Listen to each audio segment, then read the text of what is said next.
SMT Nation, we are back. Nation, so Verizon and Brightspeed are teaming up to give copper subs, these are DSL customers, a new option. They're basically going to be getting fixed wireless access from Verizon through Brightspeed. And I really don't see a downside to this. Very often, DSL customers are getting like the slowest speeds on earth. Like 50 megabits is like the best situation possible from DSL in most instances. But like, it's very realistic for it to be less than that, like 10 megs, 5 megs, hell, even a meg or less, right? So those people who have Brightspeed's DSL, probably not happy with the throughput. And if that's the only option there, it's really sucked, right? So this offers them some hope to get true broadband speed.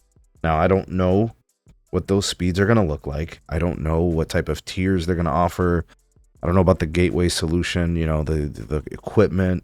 I don't know how they're going to charge for that, if they're going to charge for it. I don't know any of the details, right?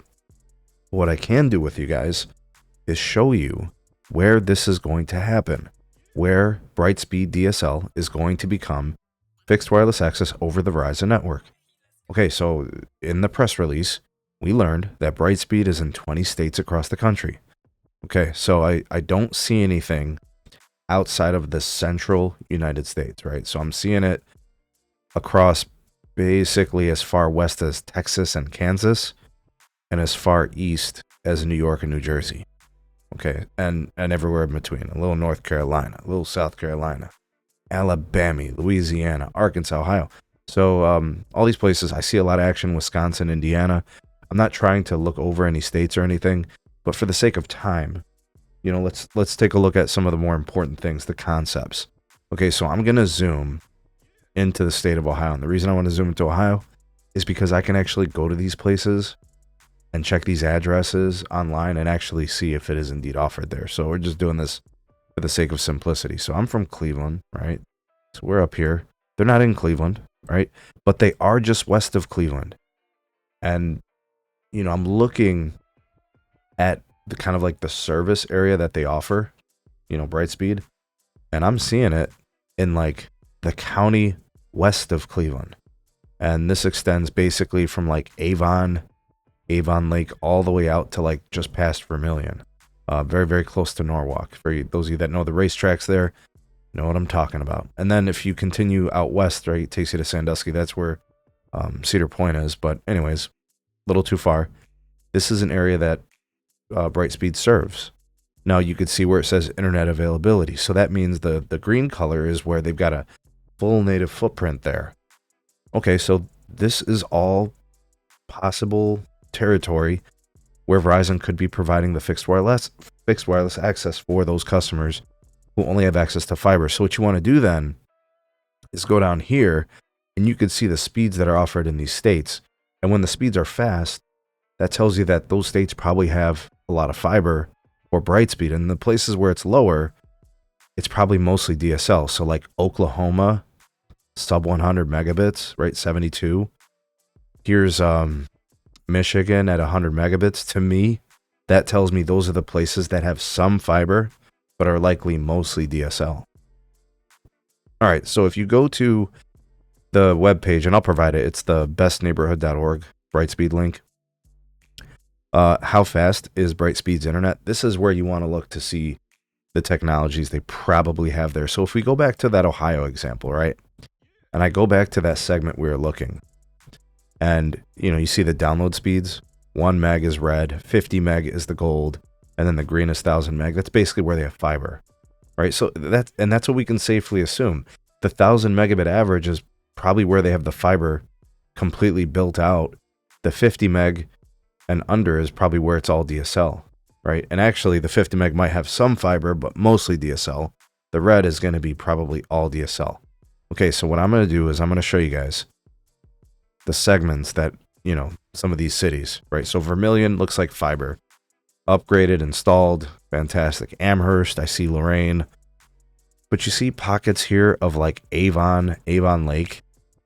You can even see by the block, right? So I'm seeing some green. So they've got fiber there. All right, I don't even know that neighborhood. Legacy Point. So this is Avon and Avon Lake here. They've got 1 megabit speed in some of these neighborhoods. Oh my God. Some of the lighter red, maybe that's 10 meg, right? You got some green here. It's not dark green, right? So that tells me that it's mostly fiber, but possibly some DSL. Here's some really nice green here, right? Let's see. This is called Pearl Village. Okay, this is all the fast fiber. Beaver Creek. Okay, so this is kind of what you're looking for. If you're looking for places that are going to get the Verizon fixed wireless access, it's going to be places like this. The red, right? Over by the Turnpike. They didn't build anything out there. Sheffield's got some fiber, got some DSL, right, from the company. Okay, so now we've looked at that. Here's kind of what I was alluding to. The technologies that they use is fiber and DSL. 25% of their native footprint has fiber. 90% of it has DSL, which takes me back to this, right? The fiber speed offering. We could load that interactive. Okay, here's the DSL. My goodness, guys. Okay, we're going to load the interactive map where they actually have the DSL. This is why I made this video. This interactive shows us how much, I don't know, you want to say like potential for the Verizon 5G home internet to carry for these customers. I mean, look at all those places, right? We're back here in that Lorraine area. You see what I'm saying? It's all DSL. Now there's some fiber overlay in these places, but I mean, that is a lot of DSL, right? I mean, it's most of the footprint. Do you see what I'm saying? All right, now I want to show you guys something. Sneed's Ferry, North Carolina. I only picked it because of my name. Sneed's Ferry, North Carolina has an average download speed of 421. To me, that tells me that's mostly fiber with some DSL, right? But then you have places like Sunbury, Ohio. The download speed's 36 megs. That's DSL. Those are the places where Verizon is going to be serving.